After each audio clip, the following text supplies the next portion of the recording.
মুসা আলাইহিস সালাম ফেরাউনের সামনে যেয়ে দাঁড়ালেন। ফেরাউনের জাদুকররা বিশাল বড় বড় বাঘ বানালো, সিংহ বানালো, সাপ বানালো। মুসা আলাইহিস সালাম দেখে ভড়কে গেলেন, ভয় পেয়ে গেলেন। আল্লাহ বললেন, মুসা ভয় নাই, তোমার লাঠিটা খালি ফেলো।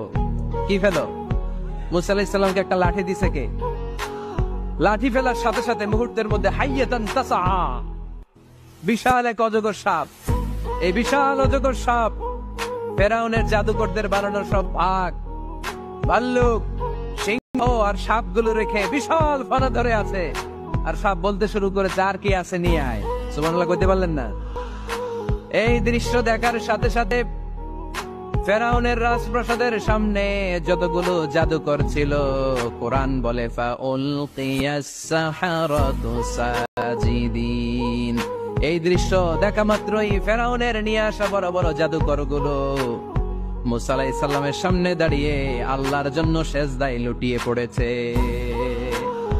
ফাউলকিয়াস সাহারাতু সাজিদিন, সেজদায় লুটিয়ে পড়ে ঘোষণা দিল, আমি ফেরাউনরে মানি না, আমি কোন নাস্তিককে মানি না, আমি মুসার রব, হারুনের রব, বনি ইসরাইলের রব, আল্লাহর জন্য সেজদায় লুটিয়ে পড়লাম। চিল্লায় পড়েন আল্লাহু আকবার।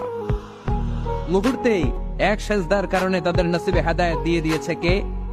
পৃথিবীর কেউ কাউরে হেদায়েত দিতে পারে? অনেক বাবা ছিল নবী, ছেলের কপালে হেদায়েত নাই, আছে না নাই? অনেক ছেলে ছিল নবী, বাবার কপালে হেদায়েত নাই, আছে না নাই?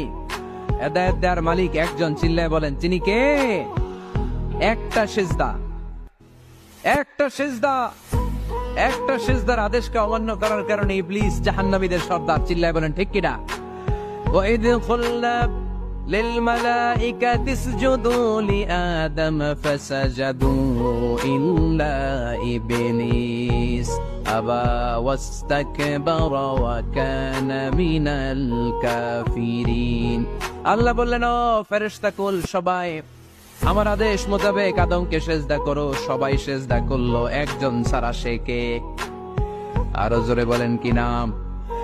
আবা, অস্বীকার করলো, ওয়াস্তাকবারা, অহংকার দেখালো, কানা মিনাল কাফিরিন, কাফিরদের অন্তর্ভুক্ত হলো, জাহান্নামীদের সর্দার হলো। কয়টা সেজদার আদেশ?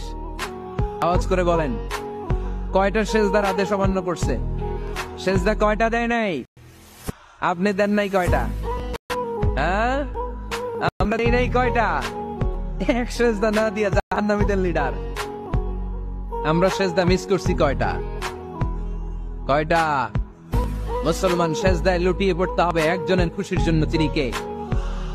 তাহলে কোরআনকে যে প্রশ্ন করেছি, কোরআন সব উত্তর দিয়ে ফেললো। কোরআন আমাদেরকে জানিয়ে দিল, তোমরা সবাই আল্লাহর নৈকট্য প্রাপ্ত বান্দা হতে চাও?